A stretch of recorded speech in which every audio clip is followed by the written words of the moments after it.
Good morning, everyone. You're all very welcome to this AAI Toolkit seminar on this rather nasty morning. The topic or the theme of the session is Running the Marathon of Measurement, a guide to crossing the finish line of marketing effectiveness. If this were a live session, namely a group gathering, we'd be in Windmill Lane now in that fabulous core setting. Although I think we would have had a fair few cancellations because of the weather conditions. But here's hoping we'll return to that environment in the not too distant future. I'm delighted to say that 2021 represents the AAI's 12th anniversary in hosting these toolkit seminars. And we hope that the presentation content and experience will be of benefit to you and to your brands. About this webinar, marketing effectiveness is often seen as a big, scary concept that is too big to tackle, much like a marathon. In this session, we'll explore how to approach marketing effectiveness and all of the different avenues you can explore to help improve your performance. There is no one-size-fits-all approach to marketing effectiveness. Every brand has its own challenges and every brand needs its own plan of attack. Taking you through this AAI Toolkit session will be Alan McCauley, Head of Digital at MediaWorks, Aileen McDade, Director of Digital at Spark Foundry, and Ronan Brady, Managing Director at Core Data. Brian Roach from Owens GDB is here to manage the tech and to make sure that everything runs seamlessly. And if anyone has any questions, raise your hand or put it through the Q&A box and we'll do our best to address these at the end of the session. So it's over to the team at Core. Alan, I think you're going to take the lead, so it's over to you. Thanks very much. Great, thank you, Barry. Hi all, and welcome to today's presentation, Running the Marathon of Measurement. As Barry said, I'm Alan McCauley, and I'm joined today by Aileen McDade of Spark Foundry and Ronan Brady of Core Data. Today's toolkit session, it's about 45 minutes in total, so we've time, as Barry said, for some questions at the end.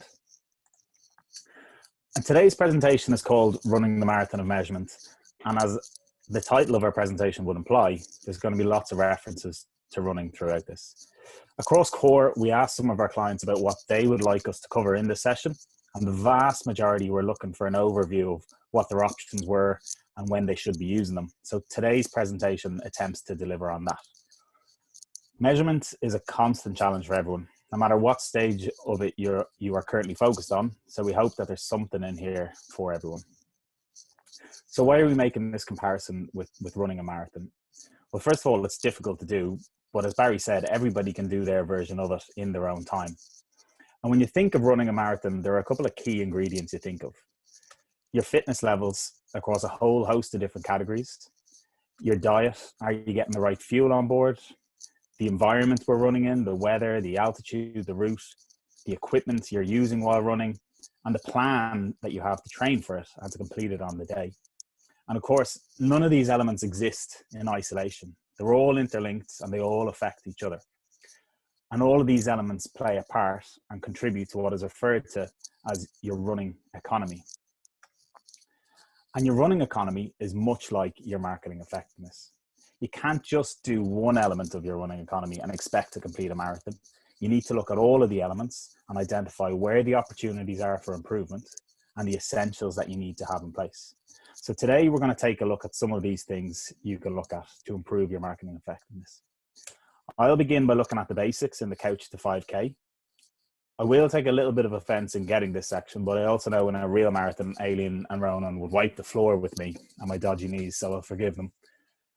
Aileen will then look at the next level with the half marathon before Ronan looks at the full marathon and the more complex but more impactful solutions that we can look at. So just like running a marathon, if measuring marketing effectiveness was easy, we'd all have finished it by now.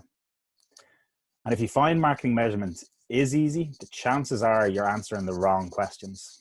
Because like running, if your training doesn't challenge you at points, then it's probably not much benefit to you. So if you're finding it challenging, then you're on the right track and you're asking the right questions. You need to push yourself in order to make progress. And marketing effectiveness is difficult, and it's difficult for lots of reasons. We exist in a world that is full of volatility, uncertainty, complexity, and so there's never a clear-cut answer, and there's always context needed. And the challenge that we have as marketers comes down to being able to recognize the signal that will lead to positive improvements, and the noise, which is just going to distract us and is time consuming.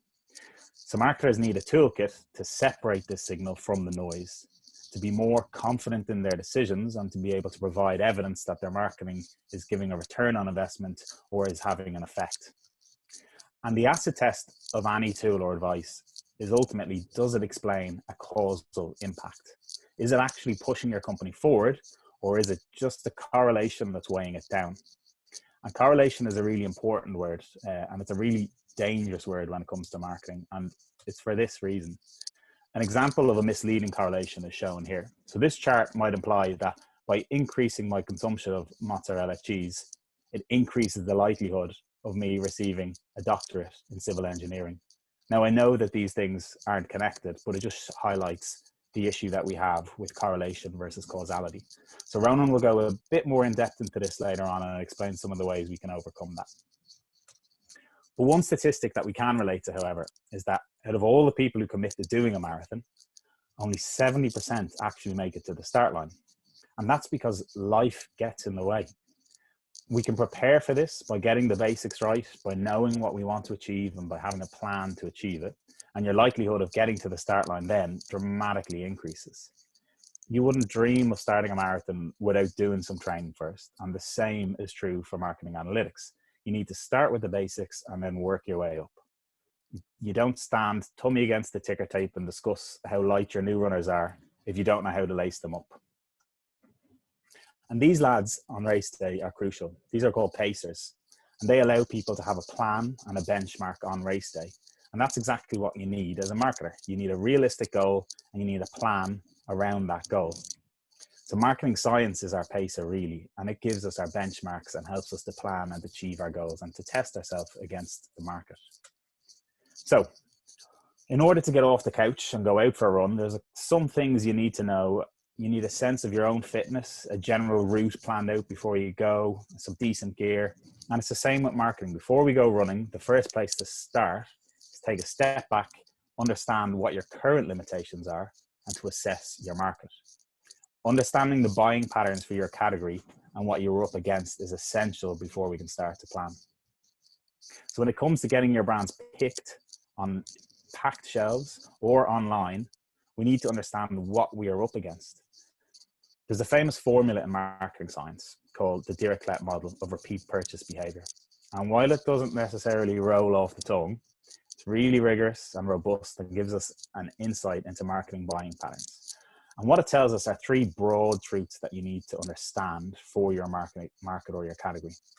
The first is that consumers select from a repertoire of brands based on their own individual preference. The second is that growth comes from nudging everybody's propensity up just a little bit. And the third, the big impediment to growth, is usually that most buyers seldom notice or even think about our brands, contrary to how we all probably feel on this. Our customers just don't really care or think about our brands nearly as much as we do. So we need to understand how we compare with the other products on the shelves and the other brands that appear online if we're ever going to make progress towards getting noticed and getting picked. So once you understand your category and what you're up against, then you need to understand your brand. And it won't take you long to figure out these really powerful elements of branding from the snippets here. And the reason for that is that they are distinct and they've been around for a very long time or are used consistently with wide reach. And because of this, they've created really strong memory structures in your mind and it makes them easy to associate. And why are we highlighting these distinct assets? Well, because these brand assets have a causal impact on sales. Bird's Eye did a test in the UK where they tested with and without the captain on their packaging, the Captain Bird's Eye. And the results are pretty evident that the captain had a positive impact on their sales. Not because people want to buy the fish from a character, but because it makes it easier to identify and to choose that brand. So it's shortcutting the decision process by providing a distinct memory structure. So how do I measure my own brand's distinct assets? Start to look at your own brand and what are the assets you have that will work for you or what you could improve. And the easiest test probably comes from Jenny Romanek of How Brands Grow fame, who created this simple framework for analyzing your brand assets, which you can see on the right. So start by looking at your assets yourself. And then if you have a research agency, ask them to help you understand your brand assets by running surveys that help identify the assets you're known for, or importantly, the assets that you're not. Are there opportunities for you to improve your ability to get noticed by dialing these up or down? And the second question we can ask ourselves is, what role does my brand play in leading to the purchase decision in my category? And therefore, what should my advertising focus on? And again, we can look to marketing science to find a starting point. Binet and Field, famously in the long and the short of it, found that the average for all markets was 60-40 brand activation, meaning 60% of your budget should be focused on a brand emotion-led message, and 40% should be focused on a rational activation message. But in 2018, they followed up with category-specific details in effectiveness and context. And this had some really interesting and often counterintuitive findings.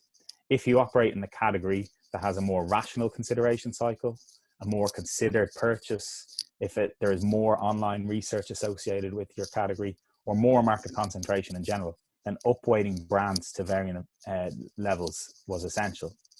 So if you ever need help with determining this, Ronan and his team in Data have actually built a really handy tool for calculating the splits based on your specific brand in a specific category. And it's a free tool, so if you want to reach out to us, you can, and we'll help you understand exactly where you position yourself in the market. So what can you do with these benchmarks? Well, the first thing to do is look at yourself. Analyze your media spend for the last 3 years and understand the messaging that you have had in place. Has it been brand-led? Has it been rational? Next, look at your competitors' ad spend and messaging to see how you compare. And then compare your category to the marketing science norms that we have. And finally, the last thing I'm going to talk about is ESOV, or excess share of voice efficiency. Now, most of you will already measure your share of voice, and your company should have some understanding of your share of market, as difficult as that can be at times. But the best thing you can do with the two of these separate data sources is to combine them and to understand the relationship between them. So, for example, at a really basic level, if you know your share of market in 1 year is 30%, and you know your share of voice is 50%, this will give you an excess share of voice of 20%. If we then go on to see that this excess share of voice leads to an increase of 1.5% in your market share, we can quickly calculate the impact our excess is having. In this instance, it's an excess share of voice efficiency of 0.75%. And it's this figure that can help us to assess the impact that our marketing budgets can have going forward if we do everything right. And equally, as we plan for growth with our marketing budgets, it's also good for understanding what would happen if we stop advertising. Understanding your numbers like this is a great starting point in protecting your brand budgets in the boardroom. Nothing will scare your CFO more than showing a chart like this with this shape that says market share on the top of it. So understand the relationship between your share of voice and your share of market as a basic. So that takes us up to the 5K points. We've spoken about how distinctive assets have a causal impact on your brand's performance, and that by running an asset survey, you'll get a better understanding of what assets to dial up and to dial down. We spoke about the role of brand in your customer's purchase path, and by understanding the category norms, we can look for opportunities to improve. And finally, we spoke about excess share of voice, and by combining share of voice and share of market data, we can set ourselves up to better predict and to understand the impact that our marketing budgets are having on our bottom line. I'll now hand you over to Aileen, who's hopefully warmed up and ready to take you through the next stage of the marathon. So in this part of the presentation, I'm going to cover these 3 topics, but we think it's important to firstly just contextualize some of the marketing measurement approaches based not only on the ease of execution, but crucially, what value they deliver back to the business. And just as with marathon training, there are things you do in marketing analytics that are easy to do, but they add little value to your overall performance. And the challenge is, what is going to deliver the most benefit? We're going to take this from the bottom up, where I'll firstly talk you through those forms of measurement that are easier to deliver, but of less value to the business, before Ronan then follows with the more valuable, but more difficult measurement solutions. And starting off with in-platform measurement, This is essentially the huge volume of digital metrics you can get from your website analytics, your ad server, platforms such as Google and Facebook. And I'm sure you'll agree the scale of metrics available is quite vast, but the conflict here is what value do they actually deliver back to the business? These metrics are like the Fitbit of data analysis, where you get a live feed of endless amounts of data that can bamboozle and confuse you if you don't know what you're looking at. And everything can be related back to a cost per something, which is something we do need to be wary of. Ronan's essentially going to slate all of this later, or at the very least, he's a very polite man, so he'll give a measured challenge when he takes you through incrementality. So listen out for that. And you can run yourself ragged, obsessing about the minutiae of these digital metrics with very little impact on your overall business goals. It's like obsessing over your shoelaces rather than focusing on your overall health and fitness. But the irony here is that this is where the bulk of marketing data resides, and often where a disproportionate amount of time is spent reviewing, and that's most likely because it's most readily accessible. But a note of caution here. You can't compare metrics across these digital channels. For example, comparing Google search with social media. Google search by its very nature is intent driven. Your advertising here is just guiding people to their destination within your market category. Whereas in social media, it's more passive. You're trying to pull people out of that environment and then push them towards your website. You shouldn't compare the CPA against those two. What you should do is focus on comparing metrics within a channel and between campaigns over time so that you can optimize more effectively. 3 things to remember within platform measurement are, firstly, to keep in mind your overall business goals to ensure that in-platform measurement remains focused and doesn't get unwieldy. Secondly, if you focus your KPIs, this allows for ongoing benchmarking and improvement of performance. And finally, you can optimize campaigns effectively once you have a clear understanding of the role of each platform. And one way to understand the role of each platform in digital is by looking at digital attribution. Full disclosure here, much to the opening that Alan has given, I've never actually run a marathon nor even a half marathon, but I do know my maximum is about 10 kilometers, which is why I think I can be forgiven for introducing the notion of the marathon relay here. And it's the perfect sub-analogy for digital attribution. So here I am in yellow. Look at me crossing the finishing line first with my team members, Alan, Ronan and Barry behind me there, having set me up for the win. Hooray! How do you think they would react if I claimed all the credit in this relay race simply by crossing the finishing line first? But this is precisely what we do when we award all credit for digital sales to the last touch point, which is primarily search. So in the online purchase journey, someone first sees a great brand ad on YouTube, next up they see a display ad, and then they see an ad with an offer on Facebook before finally going to search to Google, and they search for the offer and the brand and click on the search ad and buy online then. The default in our current reporting awards 100% of the credit to Google in this instance. And this is not new news. I feel like I'm in a bit of a time warp with digital attribution, kind of like with COVID, this time warp. I think you know what I mean. Days are like months, months are like years. What year is it? What day is it? But with last touch attribution, the technology hasn't moved on significantly over time. And Google's not only the dominant search engine here, but they are the dominant reporting system or ad server. So it's in their best interest to defer to this last model. And there are different models within digital attribution, each with their pros and cons. And this topic in itself could warrant an entire presentation. But very quickly, from left to right, the most commonly used are the heuristic models, and the more complex are the algorithmic models. And heuristic is just what we've spoken about. It's awarding all credit to the very first or last touch point in the journey to online conversion. In the relay analogy, that's giving all the credit to either the starting runner or the finishing runner, both unfair to those contributors in between. Rules-based is assigning a weighting to all touch points, with linear being even weighting and decay is based on time. And algorithmic, this is where the real data nerds get cracking and use different models such as Shapley and Markov. I'm not even going into defining them here. So what does it look like? In this simple example, if you had 1,000 online sales and were optimizing to the last interaction, you'd be inclined to increase your budget into search, that gray bar, the first gray bar there.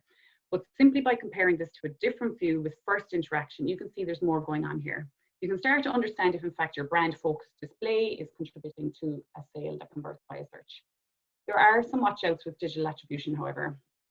All of these solutions are reliant on cookie tracking to deliver these reports. And again, this warrants a whole separate presentation, but in short, cookies, we've known them for the past 3 decades. I still can't believe it's been that long that they've been around, but they're set to become obsolete by 2022. And the main reason for this is down to privacy regulation like the EU's GDPR law, which came into force back in May 2018. And there have been some promising developments in this space lately, but mostly within the walled gardens of Facebook and Google. But as they are the dominant players in the market, their solutions will likely be widely adopted. And Google's been testing an alternative called FLoC. Yes, it's another acronym. We love acronyms in digital. It stands for the Federated Learning of Cohorts. But again, we're not going to go into that here. It's something that could be covered in an entire presentation on its own. But in the meantime, there are some challenges in terms of preparing your reporting for a time without cookies, but you can still make hay while the sun shines and report on the data that you currently have so you have a good idea of the interplay in digital before the sun sets on the cookie. There's another watch out with digital attribution, however, and that's not related to the demise of the cookie. It's being mindful of the impact of other channels on digital, especially if you're running activity outside of digital. It's important to understand the motivation of action beyond just the digital channels. Which leads us on to our final stage of the half marathon of measurement. Just as you'd want to keep track of your performance over time whilst training, so too is it important to monitor and report on your campaigns. However, when we talk brand tracking here, we're taking a step away from digital metrics and talking about surveys that allow you to monitor brand awareness, brand recall, brand consideration. They also cover propensity to purchase, and it even allow you to delve into demographic information and give a benchmark against your competitors. Some examples of brand tracking are those periodic surveys your brand gets from the likes of Red Sea, Amorok, B&A, and Core Research, just to name a few. These studies can indeed correlate to sales and are therefore of some value, but care needs to be taken with correlation, as Alan outlined earlier, but also as you drill into the data. Because we're talking about surveys here, to be NatRep or nationally representative, you generally need a sample of 1,000 from your population. And on the most part, this gives a margin of error in the region of plus or minus 3%. Before I lose you, the margin of error is just the difference in results you may see if the survey is run repeatedly. So 3% either way isn't too big a swing. So if you surveyed a sample of the population on who was going to win the marathon between you and another competitor, you may come back with a 52% positive vote. The margin of error means that if you run this survey repeatedly, the result could be as low as 49% or as high as 55%. What you need to be more mindful of is when you drill down into sub-audiences, as this margin of error can double to plus or minus 6% in samples of 250 people. And see here a simulator for understanding how big a gap you may see. You keep an eye on the size of the grey block, which is essentially your margin of error on this graph. When we adjust the sample size down to below 250 using the same time period, you can see it increases significantly, meaning more care is needed when interpreting the results. So brand tracking can deliver good value with less effort than, say, a full-on econometric study, but it does, however, cost money. So you'll need to weigh up the investment needed versus the true value back to the business. You will gain some valuable brand benchmarks, which you can then build into an econometric study to truly quantify the effect these trends have on sales and determine causality rather than just correlation. And it's a great opportunity to get your research and data teams working closely together. But finally, why do we have a picture here of this typically solemn looking 60s ad man? This is Rosser Reeves. And although he contributed greatly to advertising theory, he's mostly remembered by the Rosser Reeves fallacy. An example of where if you track ad recall with willingness to purchase, you'll overestimate the impact of your advertising, simply because those who are existing customers are more likely to recognize and remember your ad, but they're also more likely to purchase. So the point here, as with all data interpretation, is that care needs to be taken when interpreting results. So to wrap up the half marathon, make sure you cut down your digital KPIs with focus. There's still time to run digital attribution studies, but prepare for the future without cookies. And finally, don't drill too deep on your brand tracking studies. And now you're truly warmed up to measurement solutions. Ronan's going to take us to the finishing line in this marathon of measurement. Thanks, thanks, Aileen. I'm not going to slate the impact for measurement. Don't worry, I won't go too hard on it. Thanks everyone. Yeah, we're into the full marathon section, and what really kind of makes this bit kind of different from the other sections is the fact that the projects are a little bit bigger, a little bit harder to undertake, but just like the marathon, the payoffs are even greater. Now, my background, I previously was what I now refer to as client side as a head of marketing. I'm now agency side, and I work within the data practice alongside the media practice, the research practice, and strategy practice within Core. And what Al and Aileen have taken you through, and what I'm going to cover here, for me amounts to, it's like a playbook, a marketing effectiveness playbook that if I was to go back in time, I would hand to my former self. And the advice I give my former self is to build a book of evidence about my particular category, my particular brand, and use these tools to kind of enhance the understanding and help and aid decision making. So there are 3 tools we're going to cover in this section. There's incrementality and experimentation. There's econometrics and brand contribution. And we've laid these out in the same grid that Aileen took you through earlier. So these are, they're lower down the ease and scale measure. So that means if they're harder to do, but the value to the business is far greater. So the first one is incrementality. And Aileen mentioned earlier all about cost per everything, that Fitbit, that flood of data that's available on in-platform measurement. And one of those measures is cost per acquisition.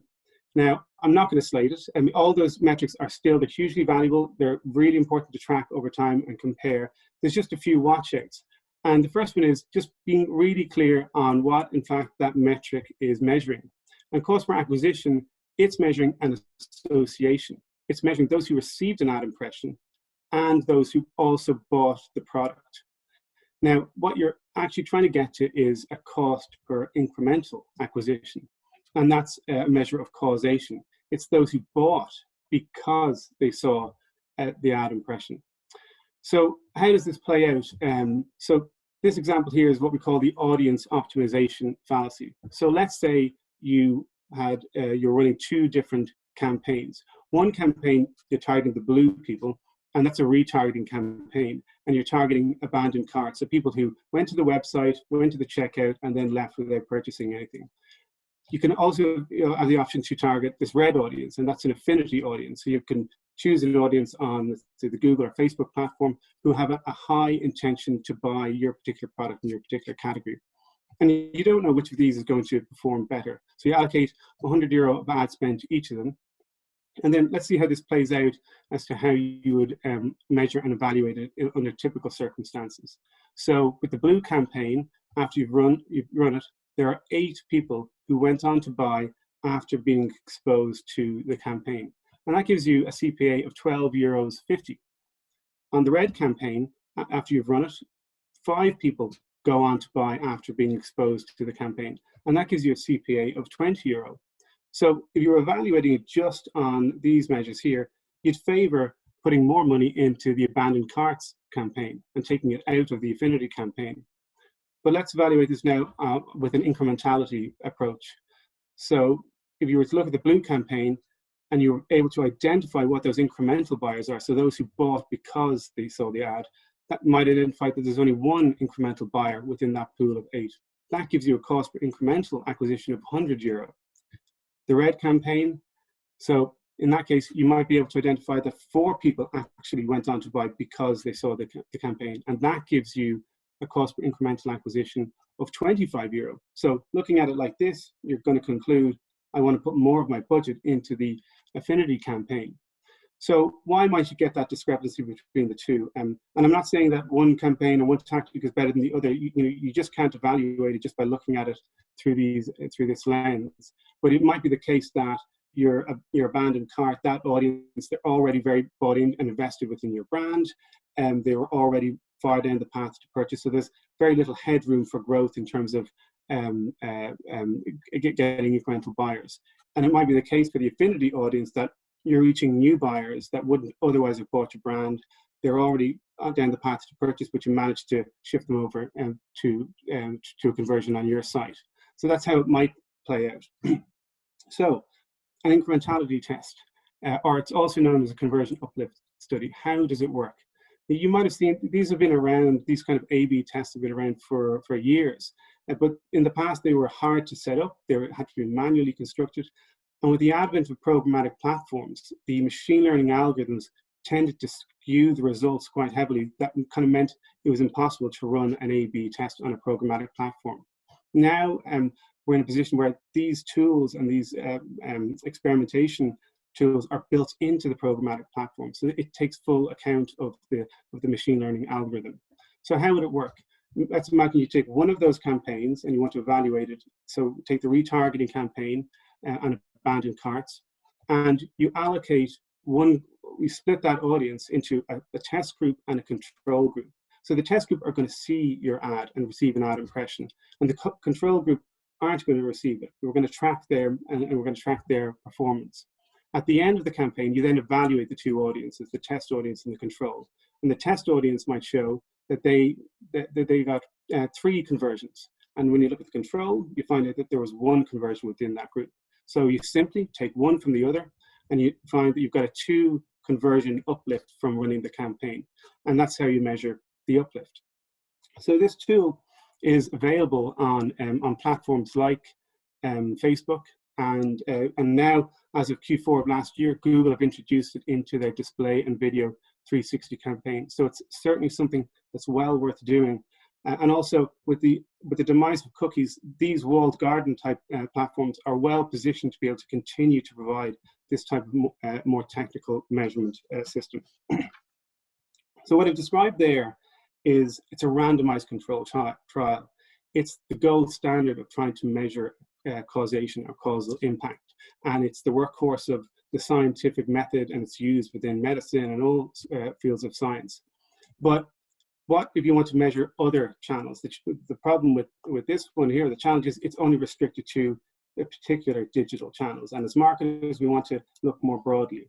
Well, the equivalent approach might be for your entire marketing mix would be to randomize your entire media plan over the course of 2 years, and then see the impact of all those random changes on business performance. Now, I've run this past Al, and he's assured me that there isn't a marketing manager or a CMO in Ireland that would buy into this plan. So what's the alternative? The alternative is to run what's called an observational study, where we record and observe all the different factors that are changing within the market. And it's also called a quasi-experimental approach, because you're not actually running a full experiment. And the tools we use to evaluate this are econometrics, and also known as marketing mix modeling. And for me, econometrics is typically seen within marketing teams as a media optimization tool. And it absolutely is that. And what it's going to give you when you run it is it's going to tell you the incremental effects of media activity by campaigns. You're going to be able to look at the incremental impact by media type and by media strategy.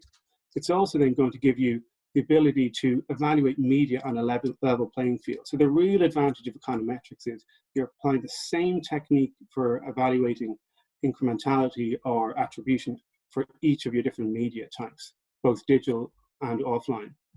But for me, one of the real benefits of it is, in order to explain the incremental impacts of media activity, you've got to control for all the different variables that explain consumer demand within your category and marketplace. So that's things like competitor activity, seasonality, price, distribution, the introduction of new products and promotion.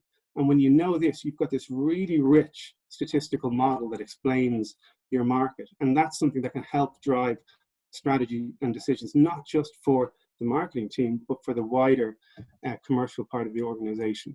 So how does it work? Quite simply, we take something like a business KPI like acquisitions, and we'll observe that there's different fluctuations on this over time. And we begin to look at different business factors to see if we can explain those variations with variations in the other factor. So the first one we might look at is price. And we notice that when there's a dip in price, at times we see an increase in acquisitions during those same periods. We would then try to explain the remaining bit by looking at other factors like radio. So we see that there's for these 2 radio bursts, that helps explain the next 2 increases in acquisitions. And finally, we'd look at media or TV, and see that TV, that burst helps explain that final increment in acquisitions. So ultimately what we're doing is we're marrying the fluctuations in the volume of that business KPI with fluctuations in the drivers of that volume. And what does it then give you? What are the key outputs? It's going to provide you with that return on media investment, which is crucial when you're in the boardroom and you're justifying investment in media budgets. It's also going to help identify the rate of diminishing returns for media across those different channels. And when you know the rate of diminishing returns, you can then apply optimization decisions and allocation of budget between channels. But I think crucially, it also is going to inform wider investment decisions across the business. So, you know, will the business perform better if you allocate more budget into a promotion or pricing, or is that going to erode margins and you're better to invest more money in media? Those types of trade-offs come to the fore with the econometrics. So some kind of takeaways and recommendations on econometrics. The first one, I've alluded to it, is engage stakeholders and think beyond the marketing department. So kind of get this coalition of the willing from within your own analytics teams or your finance department, and get them bought into econometrics and its use across the business. Secondly, though, set expectations.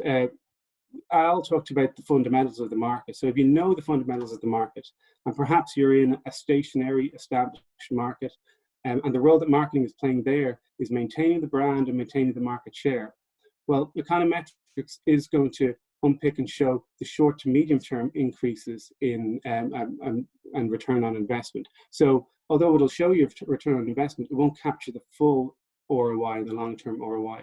Whereas if you're in a growth category, it's going to be better at capturing the full ROI of marketing. So that's why when you go into the boardroom with an econometric study, you want to have all that other evidence that we talked about earlier to complement it. And I'm also going to talk about some of the measurements you can put in around brand in a moment too.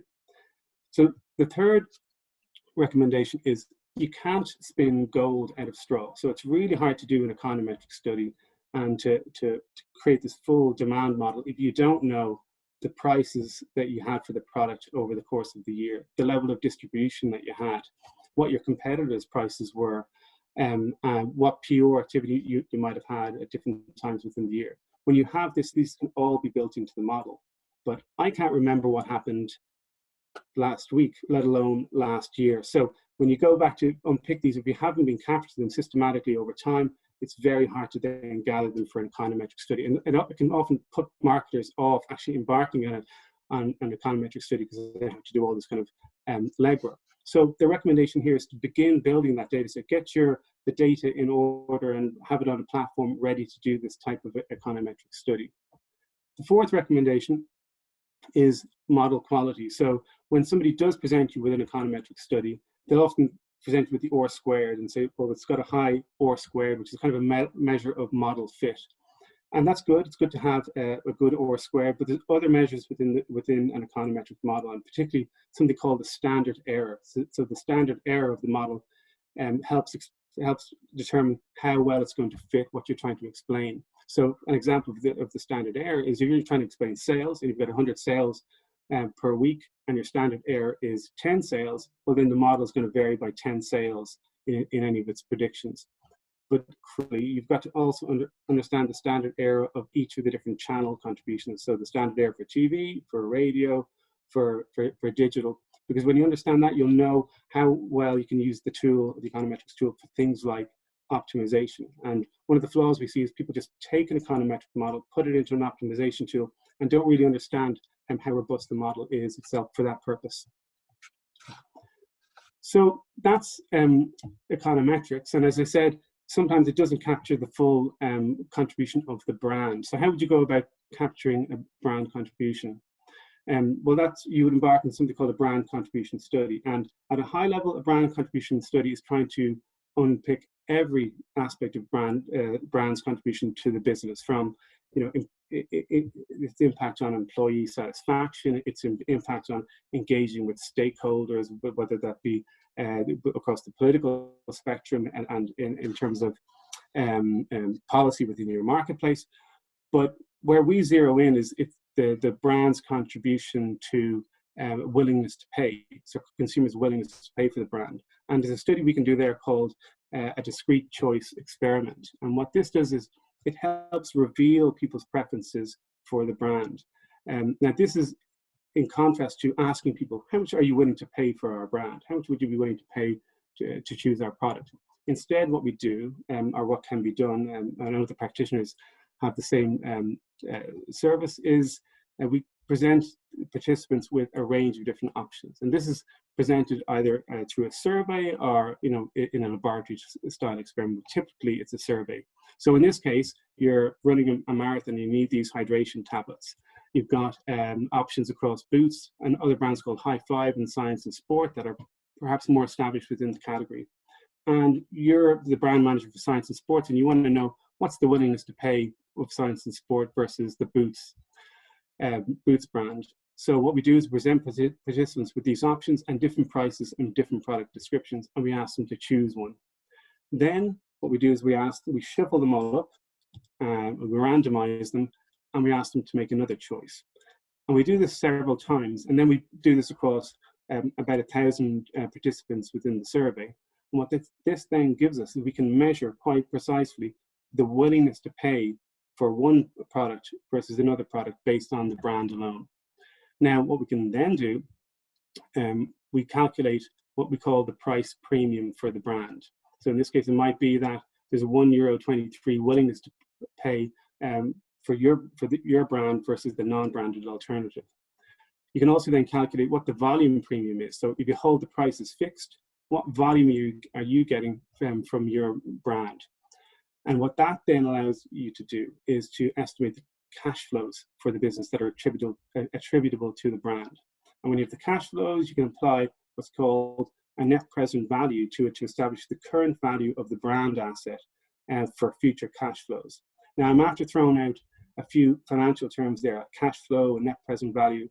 But the beauty of that is you're now talking in the language of any CFO or any finance manager. And he or she is going to appreciate that you're presenting the brand's value in those terms. And when you've done that, what you can then clearly do is establish marketing's role in maintaining the value of that asset into the long term. So that's brand contribution. So what I've taken you through here are incrementality and experimentation. And my advice there is to start with a simple campaign on one platform and just get up and running. But once you've done that, you can then take that learning and repeat it and apply it to another campaign. Second, on econometrics, the key focus there would be just begin getting the data ready, and even getting the data together and getting it onto a couple of graphs and eyeballing it can give you a lot of insight without having to undertake a full marketing mix modeling study. The third, on brand contribution, you can look to run a discrete choice study or experiment. And this can be done as part of an omnibus that you're currently doing, and your research practice or partner can offer this as an option. So we're coming to the end of the webinar, and I'm hoping it hasn't felt like a marathon itself. Al took you through the couch to 5K, and that was really all about establishing the fundamentals for your category. So the role that the brand plays within the purchase decision, how to go about measuring your distinctive assets and the role that they play in that purchase decision, but also critically important understanding share of voice and the relationship between share of voice and share of market, and being able to then forecast what will happen if you increase your share of voice or if you take investment out of there, the potential loss of market share. Aileen took us to the half marathon stage and started looking at all this volume of data and likened it to kind of the Fitbit. And the focus there was focusing on quality versus quantity and being clear about what you're measuring. Understanding the role of digital attribution and the fact that there's still options to do digital attribution before the full sunsetting of cookies. Aileen also took us through brand tracking and just to watch out there that look at changes within brand tracking over the long term and focus on that margin of error whenever you're making decisions on that data set. For my part, within the experimentation as a key approach in trying to unpick that causal impact, and also using statistical models to kind of draw inference and help with making decisions. But if there's one key theme that goes through this, it's trying to focus on causal impact and causality. And we believe that if you keep that to the fore, keep that top of mind, and always use that as a reference point, but then build your marketing toolkit and your measurement toolkit around that, and focus in on what's relevant and appropriate within your category and for your brand, you're well on your route to completing the marathon in this for the measurement of marketing. So thanks for your time and attention. I'm going to now hand over control to Barry for any questions that may have come in. Great. Thanks very much, Rowan, Aileen, and Alan. There are a couple of questions just coming through now. I think I have the answer to the first one, but I'll ask you guys to address it first. It says, thanks for organising. It's great to see this being given increased focus, but are there any applicable end-to-end case studies available? So it's a very good question. I think what we presented here is there's a really big array of different tools that you can use to answer specific questions. What we don't have is a case study, an ensemble case study that brings all of them together that brands have, particular brands have used. Because in effect, what brands and we see what our clients are doing is they're just selecting tools specific to questions that are key to them at moments in time. And we're not recommending either that any brands or clients would do absolutely all of these things. We think it's important to focus on, what's important for particular brands and questions that they may have. Okay. I think a good place to start there as well, though, is probably look at things like the Effie's case studies and some of the IPA case studies. While there isn't a huge amount of on said, particularly from the Irish market, there is a lot of case studies of brands who take this very seriously in other markets. Not that we don't here in Ireland, but to find those definitive case studies, the Effie's and the IPA data set is probably a good place to start. I'd also encourage people to read Marketing Multiplied, which was launched by, indeed, Core Media, Alan Cox, because there's a lot of case studies in there which certainly can assist in this area. Next question is, how do you cater for offline media / customer interactions, such as contact center traffic in your attribution models? Do you have a way to do this? Yeah. So there's two ways we can kind of incorporate that into a model. Either we're trying to explain the inbound calls into the contact center, and that's the KPI that we're trying to build the econometric model around.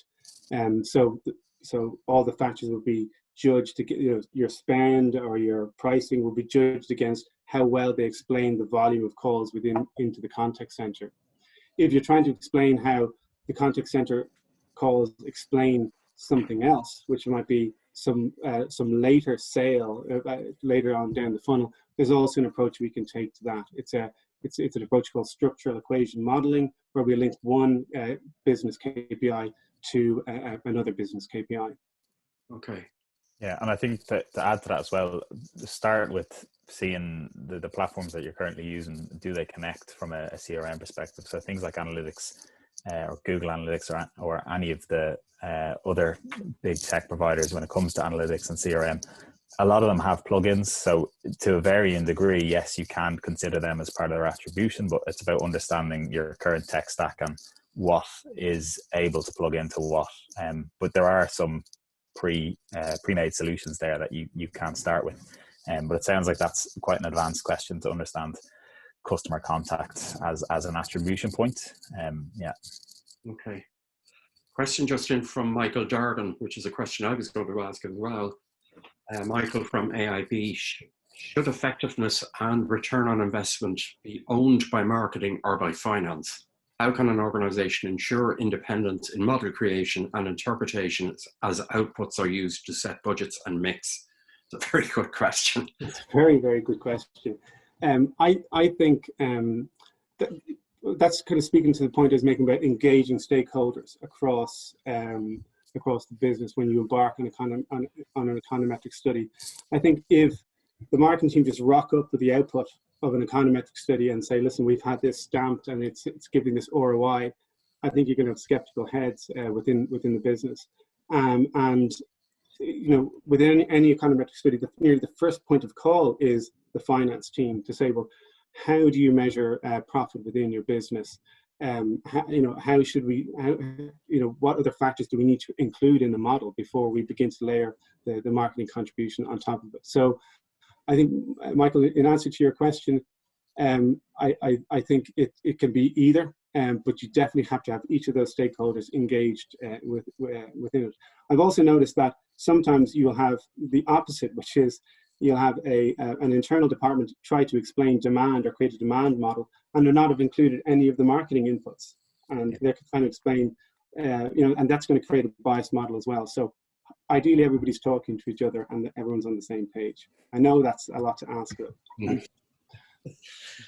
The ideal world. A question from Manuel Salazar. Most of your presentation focuses on B2C approach. How do you apply this model on B2B when purchasing happening over long time and relationships? I think the same applies for a lot of the part. Your brand is just as important. It often gets underplayed when it comes to obtaining leads in B2B, but brand is just as important in B2C or B2B and becoming more and more important. So a lot of what we're saying here still applies, and I think probably the challenge with B2B is having that very lead driving focus, like a sales driven focus, and marrying it with an overall brand approach, because they tend to get separated, I find. So it's very, very relevant, I think, that you are still looking at what we've just discussed there, but you're figuring out a way of how does this feed into your lead generation program. And also, like, some of the tools and techniques we've talked about, like digital attribution, are those kind of complex Markov and Shapley models, and also the econometric toolkit. You can simply turn that and point that towards the B2C data input. So if you've got your funnel and all of your lead gen activity, you've got that within a CRM, you can apply the same tools and techniques to see, well, what's driving that activity. Yeah. Just from my own point of view, with your many clients in the portfolio of Core, are most of our clients employing econometric studies? I think within the Irish market, it's not as prevalent as it would be within the UK market. So it's the minority. It's definitely the minority of clients that are using it. I'd imagine, though, with the loss of cookies, or and digital measurement kind of becoming under more scrutiny, that there'll be more appetite for an econometric studies. And typically what we'd recommend is, clients undertake an econometric study, at least every 2 to 3 years, and given the size of their budgets. And there's also the return on investment for the investment within econometrics itself. So the optimizations you get from it, either the pricing optimizations or the media optimizations you get from it, far outweigh the investment you put into the econometric study itself. But we recognize that within the Irish market, you have budgets that probably wouldn't justify doing an econometric study every year. But in the UK, you have people clients who do econometric studies, twice a year, or on a rolling basis, and that typically isn't needed within the Irish market. Okay. Anonymous question: do you have an econometrics case study? Yes, we can share an econometrics case study. It's something that we're looking to put up on the website, and it's something we can have up within the next couple of weeks. And a question: Google Analytics 4 has just rolled out, and apparently this uses AI to predict some conversion metrics. Is this something you would recommend using? Anonymous. Yeah, it's something we had in our original presentation. This is the thing we've cut down, but absolutely, anything that's predictive in measure, we are, behind. There's other tools out there, and we use one ourselves in terms of predictive conversions. And the other thing I think to bear in mind with kind of the demise of the cookie as well, and the obsolescence of it, that Google has been for some time kind of filling in the blanks with conversions anyway, because we've not had them on like with iOS or Firefox and stuff like that. So I think we're talking a lot about the cookies kind of being in demise, but there's definitely solutions that have kind of been in place and that are rolling out, that it's not going to be a big kind of switch off type thing in 2022, that we're kind of building towards it.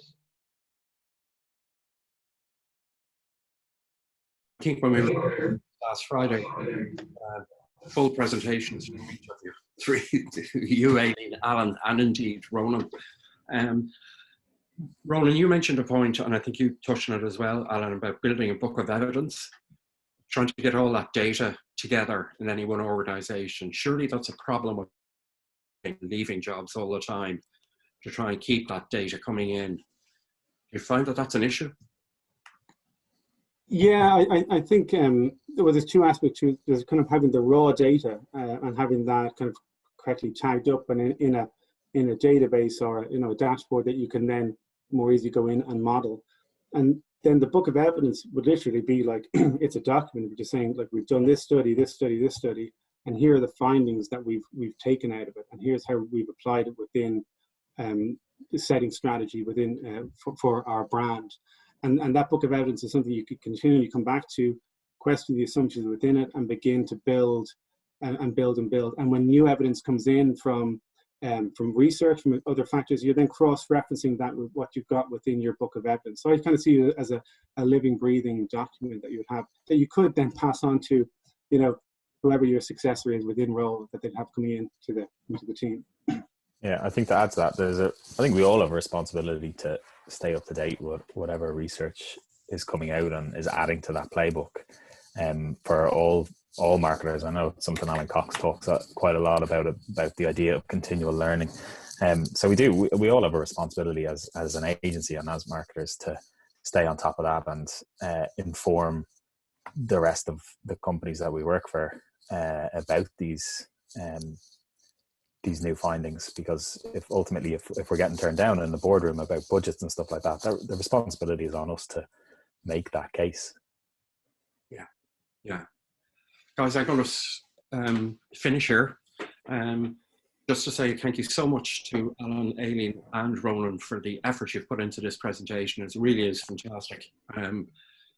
Great work, very inspirational. If we could all do it, it would be great. But times are tough out there at the moment, and hopefully we can keep on saying this again and again and again. It's very important. So I'm going to end now. Thanks everybody for joining, and I hope the rest of the week goes well for you.